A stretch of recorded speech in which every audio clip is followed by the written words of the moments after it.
Salut à tous, bienvenue dans ce tutoriel.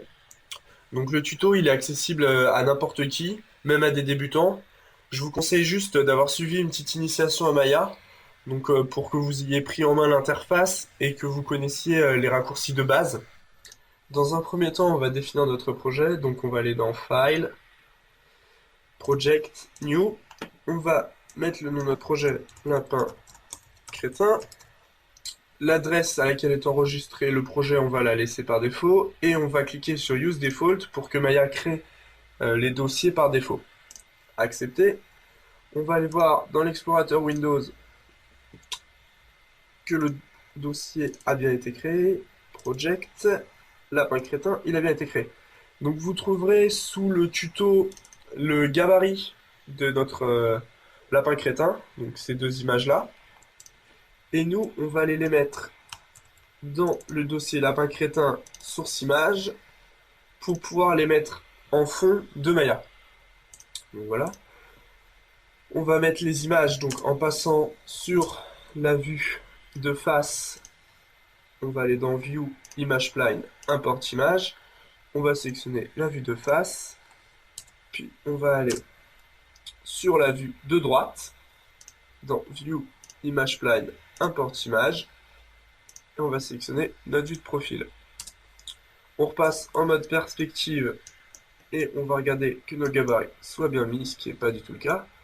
Donc on va les grandir. Donc pour faire ceci, on va ouvrir la channel box. Donc si vous n'avez pas ces petits onglets sur le côté, elle s'ouvre grâce à ce petit icône là. Voilà, on a notre channel box. Et on va sélectionner notre image, aller dans Input Image Plan pour avoir les propriétés de notre image. Donc déjà, on va l'agrandir. On va la mettre wide et height, on va les mettre à 30. Donc comment on va faire? On va sélectionner notre entrée et mettre 30. Et pour la height, on va mettre 30 aussi. On va sélectionner notre autre image, aller pareil, mais dans Image Plan 2, et on va mettre 30 aussi.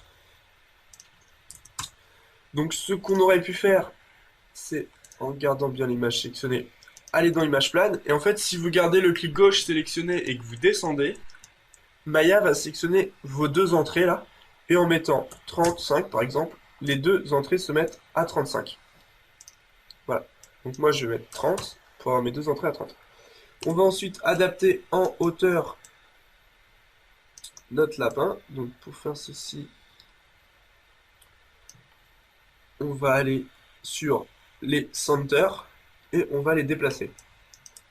Donc là on voit que l'image plane 2, donc celle que j'ai sélectionnée, est à la bonne hauteur, mais par contre elle est un peu trop petite. Donc on va peut-être passer à 31. Voilà, maintenant elle est trop basse, donc on va aller, là on a l'axe Y, donc qui est la hauteur, dans Center Y. Et en sélectionnant Center Y, en repassant sur le viewport et en cliquant sur la molette du milieu, on va pouvoir déplacer notre image plane. Et là, on va bien la placer. Voilà, là c'est parfait. Donc ensuite, là je pense que c'est parfait, ouais c'est parfait. On va déplacer nos images planes sur X pour celle-ci, pardon, sur X, à -15 pour dégager un espace au milieu en fait. On sélectionne l'autre, on va dans Input Image Plan 1, et là celle-ci on va la dégager sur le Z à -15, pareil. Donc voilà notre espace de travail configuré, on va pouvoir commencer à modéliser notre lapin.